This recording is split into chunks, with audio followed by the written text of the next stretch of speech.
Through this evening's tide of faces unregistered, unrecognized, amid hurrying black shoes, furled umbrellas, the crowd descending like a single organism into the station's airless heart, comes Shinya Yamazaki, his notebook clasped beneath his arm, like the egg case of some modest but moderately successful marine species. Evolved to cope with jostling elbows, oversized Ginza shopping bags, ruthless briefcases, Yamazaki and his small burden of information go down into the neon depths. Toward this tributary of relative quiet, a tiled corridor connecting parallel escalators. Central columns, sheathed in green ceramic, support a ceiling pocked with dust-furred ventilators, smoke detectors, speakers. Behind the columns, against the far wall, derelict shipping cartons huddle in a ragged train, improvised shelters constructed by the city's homeless. Yamazaki halts, and in that moment, all the oceanic clatter of commuting feet washes in, no longer held back by his sense of mission, and he deeply and sincerely wishes he were elsewhere.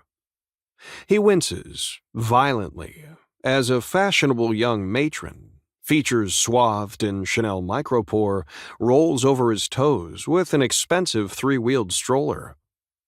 Blurting a convulsive apology, Yamazaki glimpses the infant passenger through flexible curtains of some pink-tinted plastic, the glow of a video display winking as its mother trundles determinedly away. Yamazaki sighs, unheard, and limps toward the cardboard shelters. He wonders briefly what the passing commuters will think to see him enter the carton fifth from the left.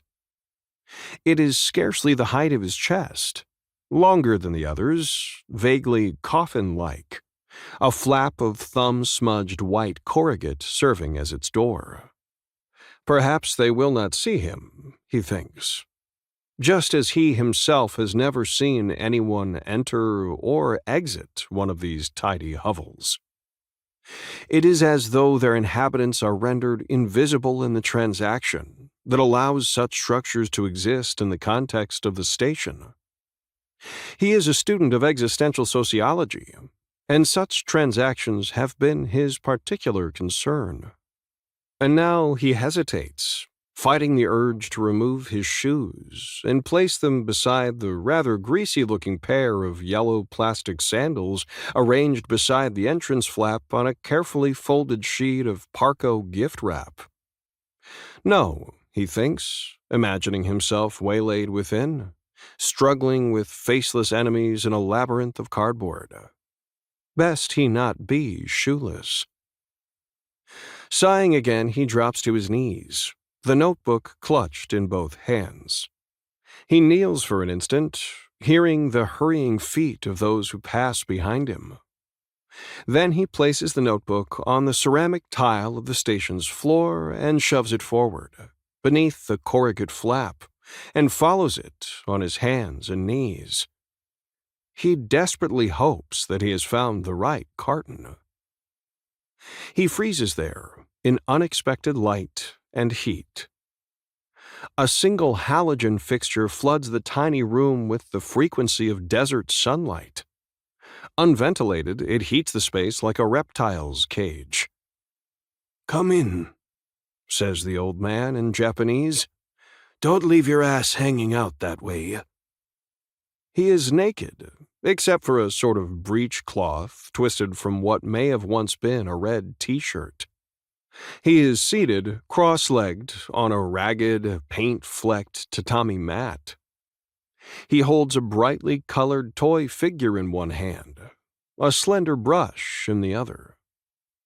Yamazaki sees that the thing is a model of some kind, a robot or military exoskeleton. It glitters in the sun-bright light, blue and red and silver.